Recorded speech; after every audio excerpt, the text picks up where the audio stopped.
o šípkové růžence. Byl jednou jeden zelený vrch, na tom vrchu zámek, v tom zámku král a královna. Měli se rádi, ale přece je něco trápilo. Mnoho let čekali, než se jim konečně narodilo děťátko. To bylo radosti. Král s královnou se skláněli nad kolébkou a nemohli se vynadívat. Není ta naše dceruška hezká a vonavá jako poupátko? Máš pravdu, královno, jako z růže květ. Budeme jí říkat Růženka. A na křtiny pozveme všechny naše sousedy i víly z lesů. Dobře, víly pozveme taky, ale jenom ty mladé studánkové, tu zlou babici od močálu tady nechci. Růženčiny křtiny byly veselé a slavné. Všichni pozvaní přišli a každý přinesl nějaký dárek. Přišli i 3 studánkové víly, 3 půvabné panenky. Sklonili se nad kolébkou a dávali růžence do vínku, co nejkrásnějšího mohli.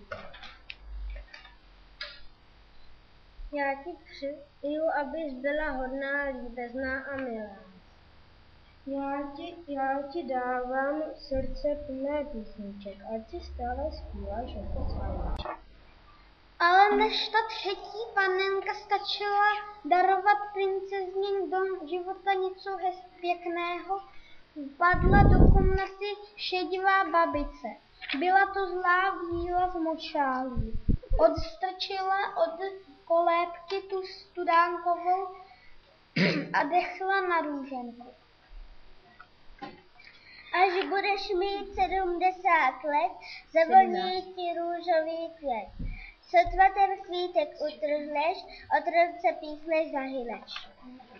To nemůže být pravda, vílo z močálu. Odvolej, co jsi řekla, jak bys mohla být tak zlá. Nic neodvolám. To máte za to, že jste mě nepozvali na hostinu. Růženka nezahyne, ještě jsem nepromluvila já. Ty cácorko, jak bys mohla zrušit, co jsem já ručila? 3. studánková víla zdvihla princezničku z kolébky a zadívala se jí do modrých očí.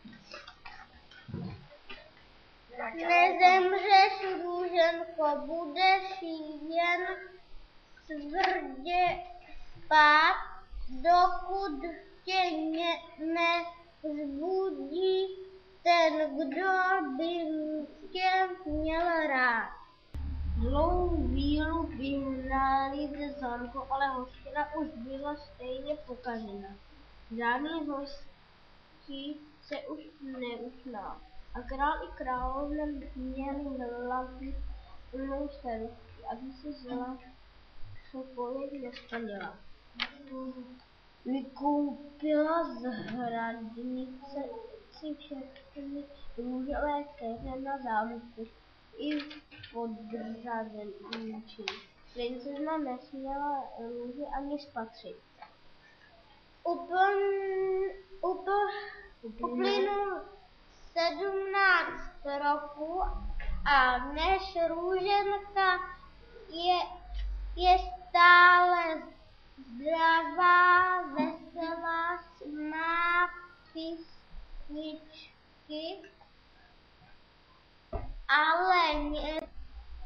ale co? Jsem za ta léta zkusila strachu. Co by se jí tak mohlo stát, vždyť v celém království nezbyla jediná růže, jediný trn. Za chvíli přijdou hosté slavit růženčiny narozeniny, kde teď vlastně běhá. Králi. Počkej, už četl. Dívám se na ní z okamžiku, že si na trávníku s balónkem. Hoplamíčku, kam utíkáš? Jen počkej, nemyslí si, že já tě nechytím.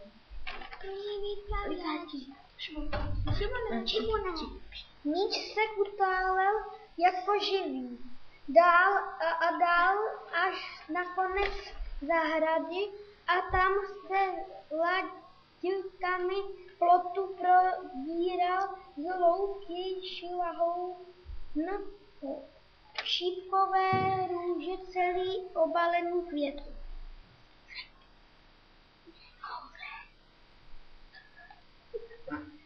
Takovou krásu jsem ještě neviděla. Utrhnu mamince poupák. Au, ono to píchá. Růženka s kapkou krve na prstíku klesla do trávy, jak mrtvá. Spolu s ní usnul král i královna, služky i sloužící, ba i ptáci na větvích. Jen ke šípkové růže nespal. V okamžiku se rozprostr přes celou zahradu, rozkvetlými šlahouny obalil celý zámek, všechno zmizelo pod šípkovým houštím. Lidé v okolí časem zapomínali, že tam na kopci stál kdysi zámek, tam minulo 100 let. A tehdy šli okolo dva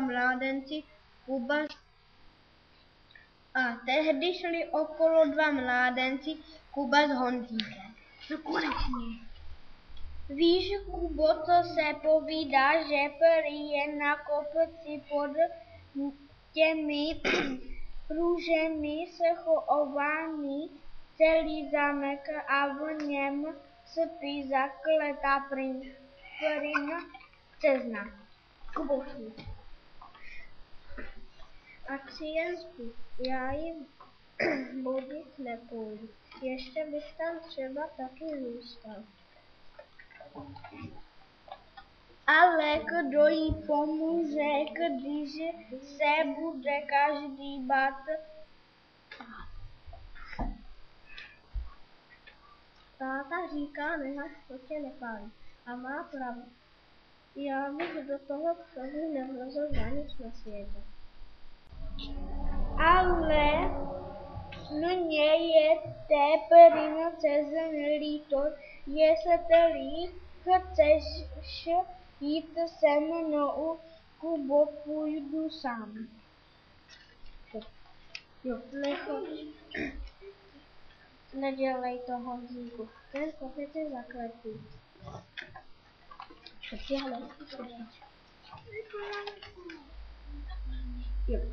Honzík si nedělal říct. Zašel dolů pro sekéru a začal prosekávat trnuté šlahovny šlo to těžko. Byl samý šlábanec, ale neustoupil. Rozsekal se až do zámku. Na chodbách i v komnatách bylo plno lidí, ale všichni jako kameně. Hontík prošel zámek a když růženku nikdy nenašel, začal rozsekávat i zahrady. Zadu až šuplotu konečně spatřil spící princeznu. Od takovém děvčátku se mi zdávalo ve snu, ve snu není na světě, krásnější růženko, probudit se, otevři oči. Ach, to jsem dlouho spala. Dobré ráno, princi, jak ti říkají?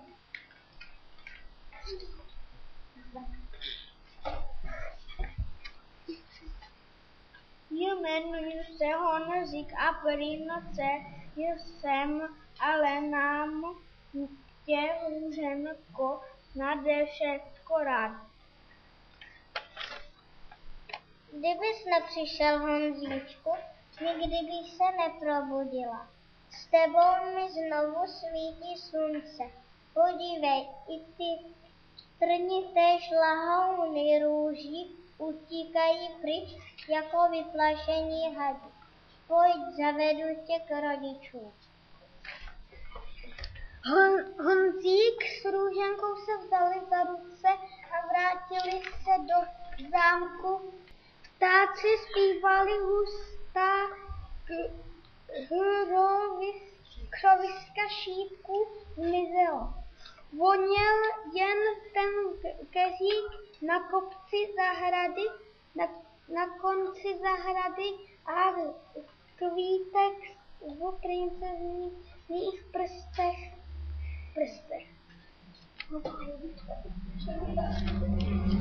Koho si to vedeš, růženko? Co to držíš v ruce? Zahoď to tu růžičku, ať se nepíchneš. Vedu si Honzíčka, kterého mám ráda. A že se píchnu, to mi nevadí. Honzík zrušil kouzlo zlé víry. Všechny nás probudil ze stoletého spánku. Zasloužíš si nejlepší odměnu. A byla svatba, jakou neviděl svět. Honzík se stal mladým králem a růženka královnou. Přišli všichni z blízka zdále, tančili a hledali. Trhali tam růžové kytice i na věnce. A tím končí vyprávění o šípkové růžence. Bojem! Bojem! Čau!